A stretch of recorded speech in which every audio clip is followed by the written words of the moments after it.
So maybe now we do a little explore, a little WTF, a little ranting and raving, because you know this topic deserves it.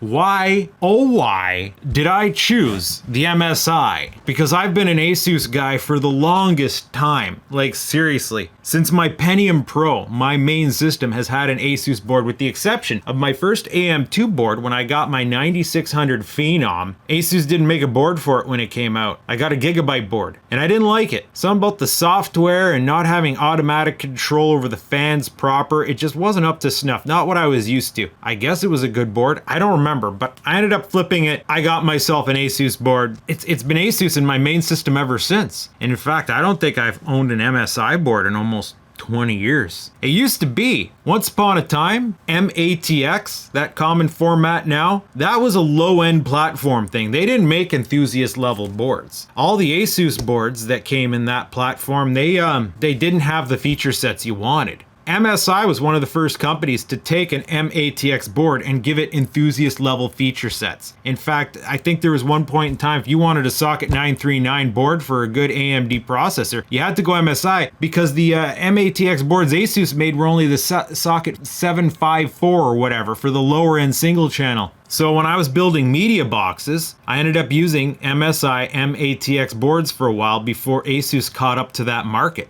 Now I've been using Asus in everything. They've been mostly good. I'm used to them. I know my way around their BIOS. But as both Jay and Gamers Nexus have spieled about this topic and shopping around for boards for AM5, I feel their upsettedness. So apparently Asus, Jay, he wasn't complaining about the market, he was just complaining about Asus in general. So that kind of, made me think maybe I should try someone else. But then it was Steve at Gamers Nexus. He was just like crapping all over the motherboard options. And it's like, yeah, I get it. Like, let's look what we have here. We have ones that are in the reasonable price range. Now, let's look specifically at, this is gonna be loud.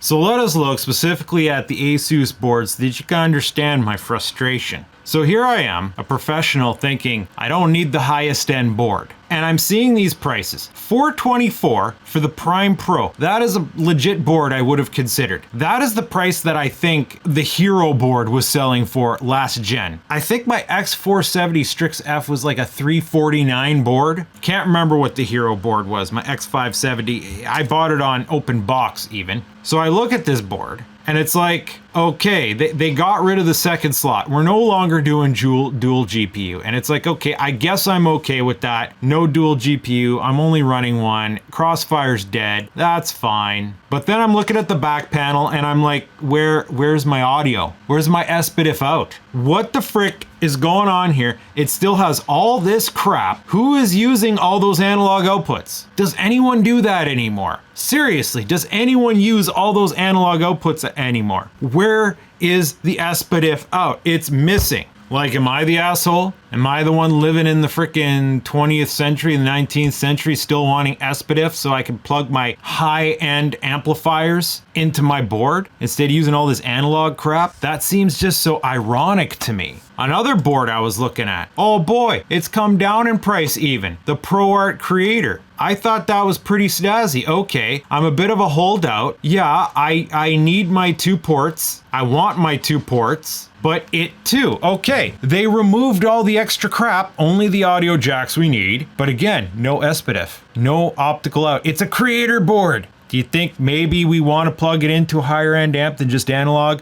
Oh, but I guess a creator board, maybe everybody's using DACs these days. That's the trend. Everybody's got these USB DACs and interfaces, even if they don't necessarily need them. That's the thing today. Okay, well, I guess I am the asshole. At least on the bright side, all these boards have frickin' T sensors, because that's the other problem. Now, the other weird thing that starts sneaking up on us, because if you have been following the channel, you know I got the tape server there, and currently my computer has 2 LAN ports. One of them goes out to the tape server, so I could directly offload stuff to the tape server, and I'm like, okay, perfect, this has 2 LAN ports. I like that, and it's like one of the only ones. Now, when looking for LAN ports on other boards, I started noticing weird things with the PCI Express. Now, we're going to take a look at the PCI Express here. So we got 2 slots, 16 or 8x8. Cool. Then we have another 16 slot that only supports 2. Okay, that sucks. Asterisk asterisk shares bandwidth with M2 So if we use M2 which has 4, we can't use this one that only has 2. That's when I started noticing stuff that was suspicious. Now, this has been months ago I was looking at this, so a lot of these examples are hazy in my mind, because when I was looking at the Pro board, it only has 1 LAN port. So that means I would need 3 slots. One for my freaking editing drive, one for my video card, and another one I'd have to get a freaking separate LAN card if I was going to take that route, which I'm not anymore. And it gives you like an asterisk. Please check the bifurcation. So this one met the thing. We have 4 ports, so okay, that's good. No asterisks here. I can't remember what board I was looking at. It was kind of like, what's going on here? It might have been the Strix F. Because here's one board that I was seriously leaning towards, because it was the minimum board that would do what I needed it to do. It has the SPDIF out. It has T sensors. It had 1, 2, 3 slots. A PCIe 3 1 slot that I could have used for another LAN card. All the way down here, let's see in the specifications. It's also given us the bifurcation table, like, maybe this is shared with one of these M2s. 4, 4, 4, 4. Okay, that would have worked. That was minimum. So, bad example. Really, this is a rant that should have been scripted, but it's not scripted.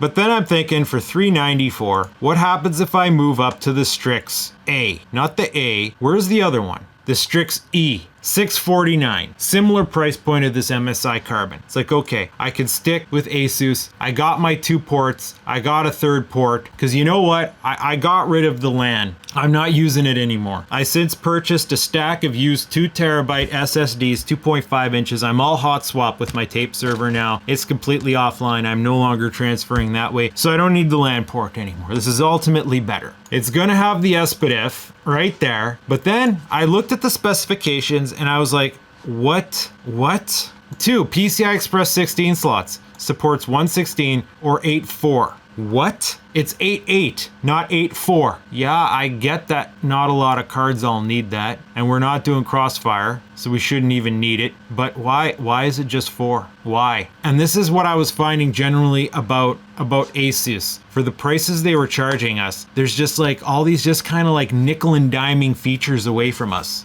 Does this even have the little digital readout? Okay, yeah, this one does. You know, we look at the specs for the Carbon, boom. Dual 8. There doesn't seem to be any bandwidth sharing dependencies, and it has a T sensor. So it's just like, it had everything I needed. But then, I guess it has to, because of the ones I was looking at, it's the most expensive. That Creator really came down. That Creator was $679. They were all like just kind of stupid at first. It was like blowing my mind.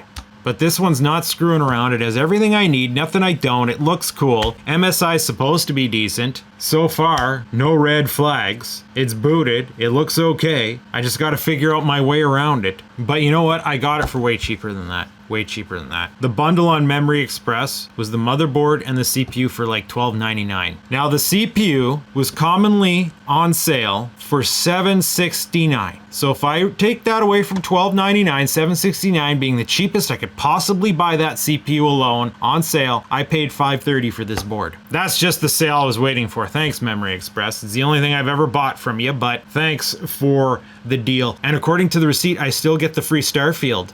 Nice. I'm a fan of Bethesda titles. I know I'm gonna play that game eventually. I guess maybe I can play it when it first comes out. I can be one of the first people to go in there and like explore and enjoy all the glitches. Yeah. So that rant was kind of half-arsed. Really, not well put together. I wanted to express more emotion originally. But again, this is months in the working here. And I wanted to avoid the 3D, because that was the grand plan in the beginning. To get the 70x50 X3D, save up that little bit extra, get the best of the best, and call it good for a while. But then I decided not to because I heard they're melting. Is that still a thing that exists? And then when you did the research, it's like, okay, this one's generally better for productivity. It's a productivity workhorse. 3D is what you want for gaming. But if I wanted a gaming processor, I wouldn't even get the 7950. I'd get like the 78, 77. What do they have in X3D now? Nothing?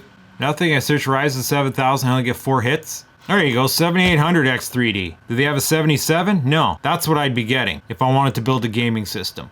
The 7950X3D was unobtainium for the longest time. $899, at least it's a little bit down in price. Oh, this is $759 now. That's actually the best price I've seen in a while. Well, not after you add $5 shipping, I guess. Gotta push it back up to the normal price. But I figure I don't need the 3D. The 3D has been causing problems. I need productivity. This is an editing rig. It's the only reason why I'm getting this many cores. That's probably the best bet. Save myself a couple bucks there. I guess we're gonna see. So far, no red flags. So I'm not exactly sure how to format this video. This particular one's going to be sold as an unboxing, checking out this in particular motherboard. The next step is I'm gonna migrate a copy of my Windows over to a spare SSD, chuck it in there and see if it'll boot. Want to get that software set up because I would love if, like before, I don't have to reinstall Windows. Apparently with the X3D I would have to reinstall Windows. They're telling you Windows has to be done differently. I'm hoping Windows 10 actually works well on this thing. Who knows? They might be all like, oh no, it's Windows 11 only now to support the new hardware. But either way, I should get well more horsepower out of this thing than the old processor as long as that Windows boots and I can just hold out